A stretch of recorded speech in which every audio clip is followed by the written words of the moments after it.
Olá a todas e todos, sejam mais uma vez bem-vindos aqui a mais uma de nossas aulas. Nesse tópico, nós vamos dar início aí ao estudo do direito à propriedade, dando seguimento, obviamente, ao nosso estudo dos direitos fundamentais, dos direitos e garantias individuais, né? Então, continuando aí, a gente vai começar a tratar sobre o direito de propriedade. Direito de propriedade, como é sabido, né, de todos nós, ele consiste no direito de usufruir, de possuir, né, de usar, gozar, usufruir e dispor de um determinado bem. No caso aqui, nós estamos tratando, quando ele fala do direito de propriedade de um modo geral, isso tanto pode ser de bens móveis como também de bens imóveis. Normalmente a gente associa o direito à propriedade como se ele fosse apenas dos chamados bens móveis, né? Ou bens imóveis, desculpa, mas seriam de ambas as coisas. O que, na verdade, o próprio caput do artigo 5º da Constituição, ele já é enfático em relação à inviolabilidade do direito à propriedade, né? Lá no caput a gente já vai ter essa inscrição, que é a ideia da propriedade privada.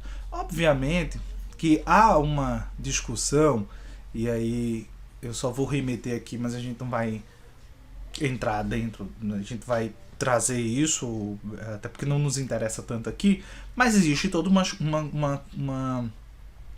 uma refutação da propriedade privada como sendo um direito fundamental. Essa refutação tem muito mais base marxista, né, na ideia do reconhecimento à propriedade aí.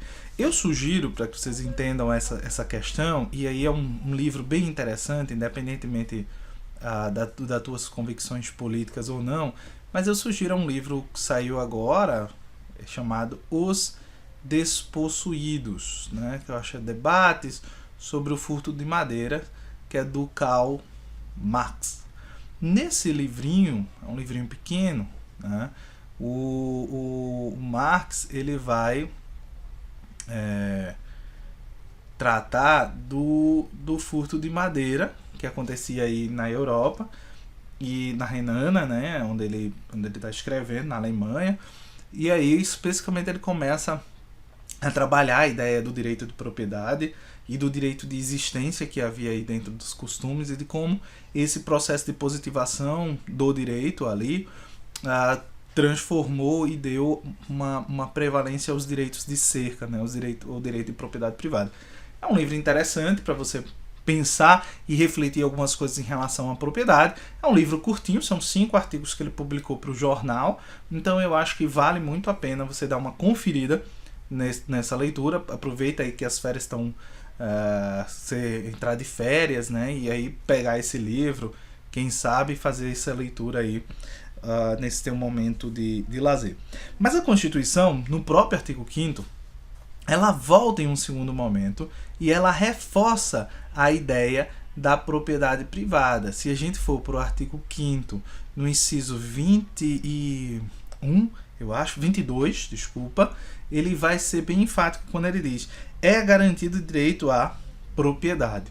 Então ele reforça a própria ideia do que já tinha no caput. Isso é muito comum nos incisos do artigo 5º, ele vai acabar desmembrando o caput e aí especificando, reforçando a ideia, a consagração desses direitos individuais. É normal, a gente vai estar nesse ranço da ditadura militar, quando essa Constituição de 88 ela surge, então vai ser bem normal que a gente tenha esse tipo de posicionamento da própria Constituição.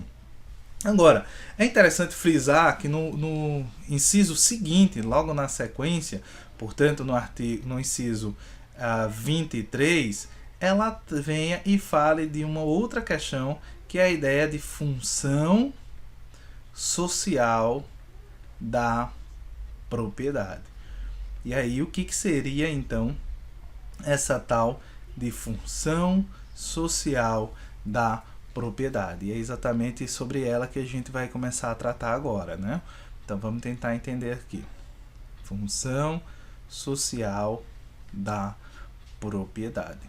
Uma primeira coisa que eu preciso entender sobre a função social da propriedade é que ela está me trazendo E aí esse é um primeiro ponto que eu preciso... Isso é uma limitação ou uma forma de exercício.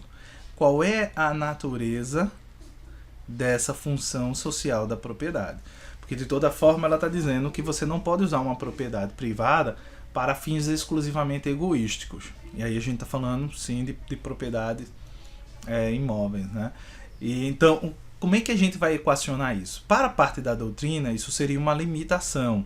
Então isso impõe um limite à questão da propriedade privada.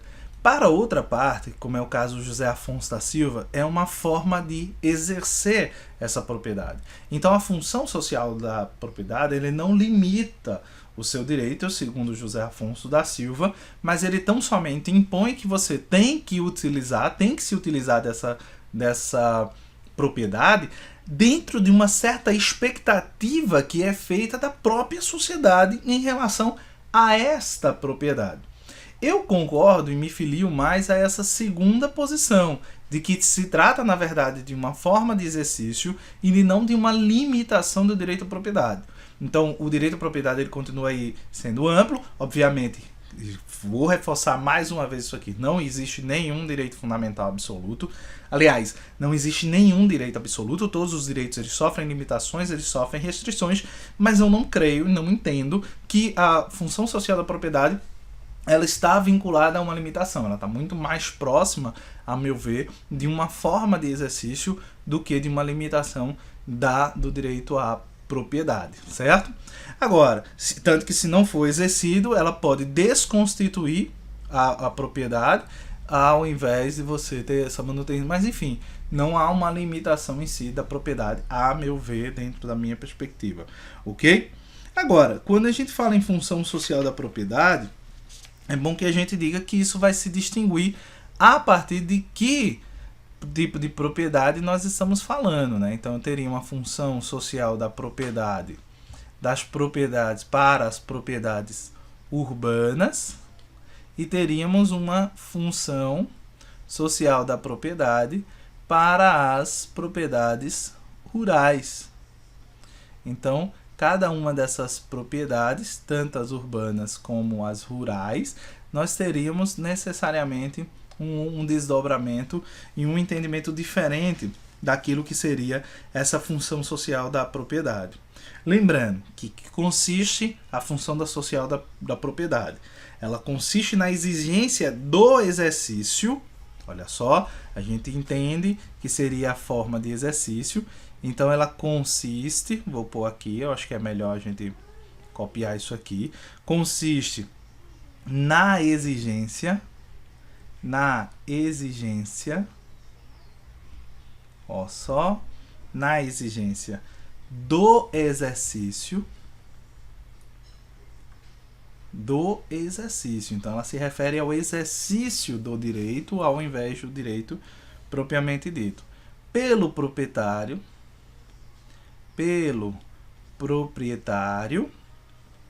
olha só, pelo proprietário, continuando aí, dos atributos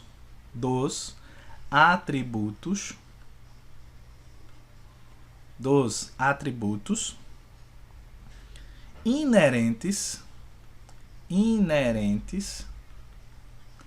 ao direito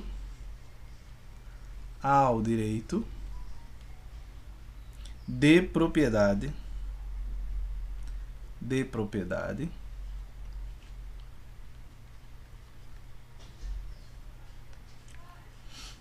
de modo compatível, aqui que está o segredo, de modo compatível com o interesse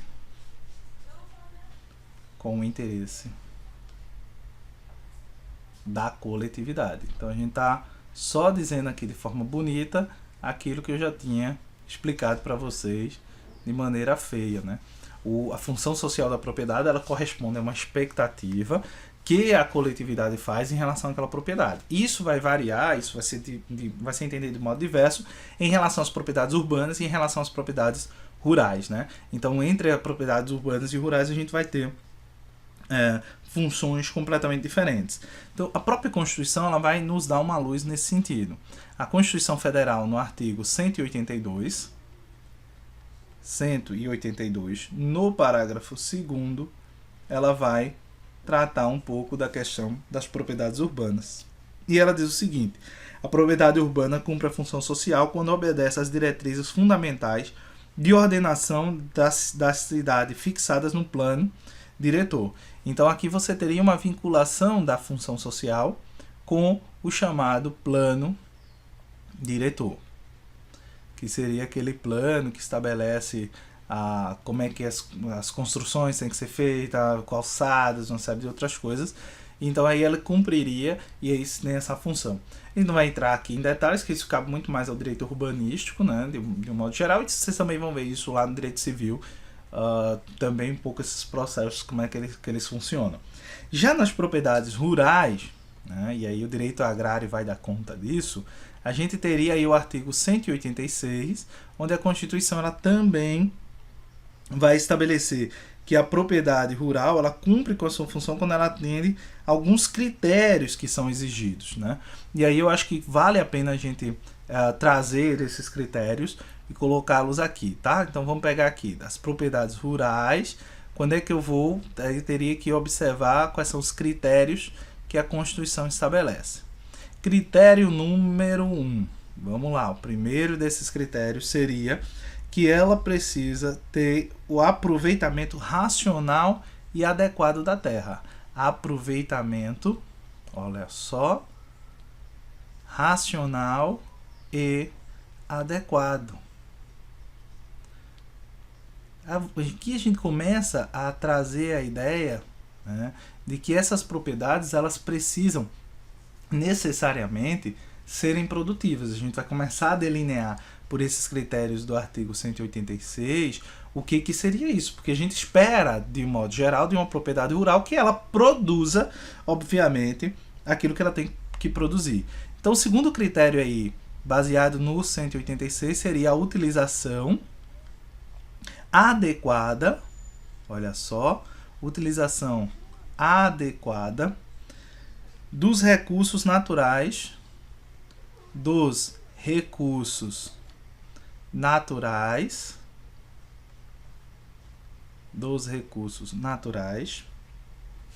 disponíveis, olha só, disponíveis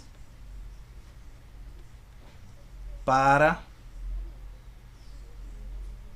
desculpa, esse para aqui eu tirei de outro canto. Disponíveis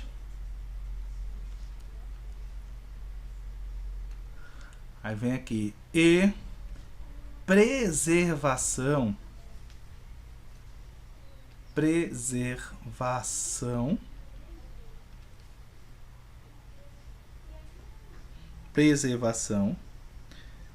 do meio ambiente. A ideia de que essa atividade, ela, mesmo sendo uma atividade agrícola, ela deveria ser minimamente nociva ao meio ambiente, preservando inclusive, à medida do possível, áreas necessárias. A gente não vê muito bem isso na questão do agronegócio e daquilo, enfim. Aí os senhores deem uma olhada ao redor da vossa realidade e percebam isso. Por fim, a gente teria um terceiro ponto aí, que seria a observância. Vamos colocar aqui esses critérios, acho que vale a pena deixar aqui registrado, das disposições, observância das disposições que regulam as relações de trabalho, isso aqui é uma forma de você evitar e preservar as situações de trabalho análogo, né? A questão do, como é que eu diria, a trabalho análogo à condição de escravo, né, para você evitar o trabalho escravo. Quarto ponto e último aí seria a exploração que favoreça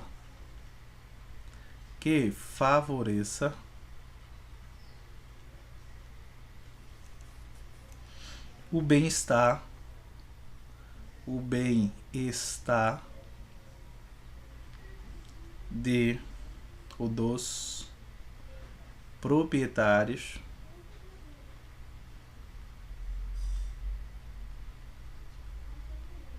dos proprietários e dos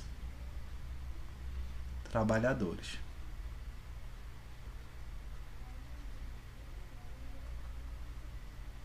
Certo? Então a gente teria aí essas 4 condições daquilo que cumpriria ou que viria a cumprir a chamada função social da propriedade nas propriedades rurais, certo? A Constituição, ela também vai nos trazer algumas pequenas restrições.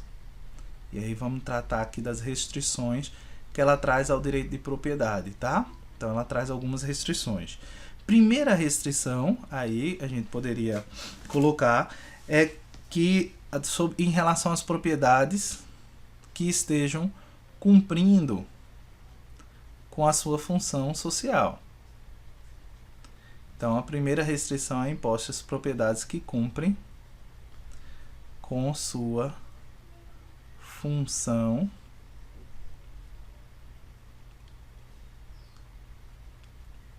social. Olha só, queridões. Se a gente for lá no artigo 5º, no inciso 24, né, vou pôr aqui artigo 5º, inciso 24, eu vou ler aqui esse artigo só para a gente ter uma noção. Ele fala: a lei estabelecerá o procedimento para desapropriação por necessidade ou utilidade pública, ou por interesse social mediante justa e prévia indenização em dinheiro, ressalvados os casos previstos nesta Constituição. Então ele vai dizer que mesmo que uma propriedade esteja cumprindo com a sua função social, se há interesse público, ela poderá ser desapropriada, ou seja, desconstituído o direito de propriedade em favor de um interesse maior, que é o interesse da coletividade. A gente vai mais à frente entender como é que funciona esse processo de desapropriação, né? A gente vai ter um tópico aqui, a gente vai dividir essa aula em 2 partes. Na segunda parte a gente vai falar sobre essas limitações, dentre elas aí a desapropriação. Segunda restrição, ela vai acontecer, se a primeira acontece sobre as propriedades que estão cumprindo, a segunda restrição vai acontecer sobre exatamente as propriedades que não estão cumprindo com a sua função social, né? Que não estão cumprindo com sua função social. Aqui nós vamos ter também uma série de implicações. A primeira prevê a desapropriação para fins de reforma agrária. Então, se eu tenho uma propriedade rural que ela não cumpre com a sua função social, e a gente colocou, por isso que eu fiz questão de colocar aqui os requisitos dessa função social, se ela não é produtiva, enfim, a gente vai poder ter aí a sua desapropriação para fins de reforma agrária, né? Então a gente poderia desapropriá-la. No caso do imóvel urbano, né, o poder público municipal, mediante lei específica dentro do plano diretor, ele pode exigir também do proprietário de solo urbano não edificado, subutilizado ou não utilizado, que ele promova o adequado aproveitamento. Então ele pode, sob pena sucessiva, ou seja, de punição menos gravosa ou mais gravosa. Então, a partir do plano diretor, se ele for composto e tem aquele prédio, tem aquele terreno que não foi construído, ele está numa área, por exemplo, que deve ser o centro comercial da cidade, segundo o plano diretor. Então, a prefeitura poderia exigir desse sujeito que ele utilize isso, faça um estacionamento, ele construa um prédio, enfim. Mas teria que ter uma certa utilidade. Então, a Constituição ela vai prever essa possibilidade, né? Vai também prever a possibilidade de desapropriação, quando houver um certo interesse, enfim, então ela também poderia estar aí cumprindo. Terceira restrição, ela incide exatamente sobre as propriedades que estejam sendo utilizadas para a produção de plantas psicotrópicas ilegais, né? Então a gente teria aqui, vamos lá, propriedades que estejam sendo utilizadas para a produção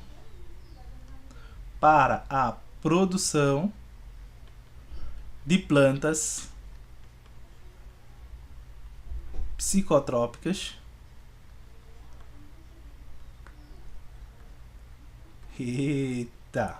plantas psicotrópicas ilegais. Aqui a gente está falando daquelas rocinhas de maconha, por exemplo, né, que a gente nunca ouviu falar. Então, excepcionalmente, a Constituição prevê, no caso, aí, a ideia de confisco, né? Então, como uma forma nesse caso aqui, ó, vamos lá, a gente teria aqui o chamado confisco.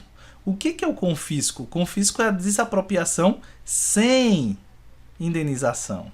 Olha só, a gente falou nos casos anteriores que pode acontecer a desapropriação, mas essa desapropriação ela acontece com a indenização. No caso do confisco, que seria inclusive uma forma de você punir esse sujeito que planta, que vai se utilizar das plantações ilegais de plantas psicotrópicas. Dei o exemplo da maconha porque é mais conhecida, mas poderia ser o ópio ou alguma outra planta que tenha substâncias psicotrópicas e seja ilegal, ou seja, são usadas para droga, plantar coca, por exemplo. Então a gente teria aí necessariamente a possibilidade de confisco como uma forma de punição, né, desse proprietário. Ele perderia a sua propriedade e, além de perder essa sua propriedade, ele a perderia sem a possibilidade de indenização. Então essa é uma questão bem interessante. A quarta restrição recai sobre as propriedades, propriedades que sejam indispensáveis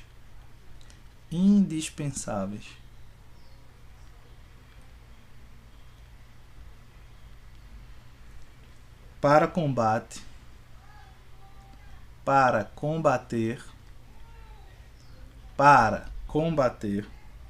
iminente perigo público. Certo? Então, a Constituição prevê que quando houver perigo público, né, o Estado ele pode usar a propriedade particular, no caso de uma guerra, no caso de um conflito armado, e que aquela propriedade privada ela é estratégica para a defesa, para o combate, então ela poderá ser utilizada pelo Estado. O Estado poderá ter, obviamente, sendo assegurado aí uma indenização posterior por todos os danos ou eventuais danos que venham a ser causados, mas a Constituição ela percebe também essa restrição aí no caso que a gente teria. Por fim, uma quinta restrição aí seria para as propriedades, ela recai sobre as propriedades, né, indispensáveis indispensáveis para a preservação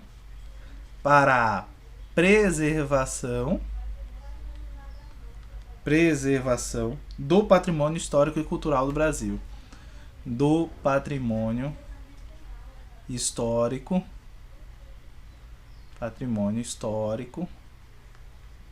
e cultural do Brasil.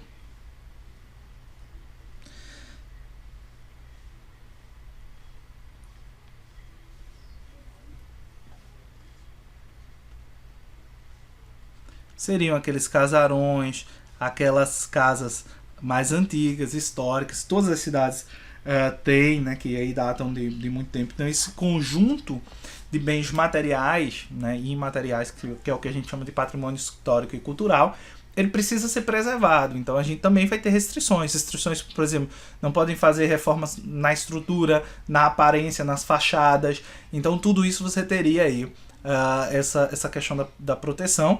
Por isso que você vai ter o tombamento desses patrimônios, né? Eles podem ser tombados e podem ser incorporados ao patrimônio histórico de uma cidade, de um estado, de um determinado lugar. É uma forma que, inclusive, você tem de preservar a memória dessas cidades. Então é muito importante a preservação delas. A gente percebe, infelizmente, que as pessoas usam de diversos artifícios. Inclusive, alguns proprietários, o que eles fazem? Eles vão construindo atrás, vai fragilizando para que essa fachada caia. E aí, se a fachada caiu, não tem mais jeito, a gente tem que construir da maneira como quer. Então, infelizmente tem isso, mas a gente precisa entender que há um patrimônio histórico construído. Você vai ter enormes cidades aqui no Nordeste, Salvador, você vai ter João Pessoa, Recife, que tem todas essas áreas históricas que precisam ser necessariamente preservadas para que se conheça, para que se preserve a ideia da memória do lugar, a memória daquele povo, a memória cultural. Aqui em Belém de São Francisco tem vários desses casarões belíssimos e que precisam, que necessitam ser preservados para que a gente tenha aí vivo, né, a memória e a história de um determinado lugar, de uma determinada cidade. Gente, a gente vai dar uma quebra aqui e aí a gente volta com as limitações do direito de propriedade. Um abraço grande e até aí a próxima parte desta aula.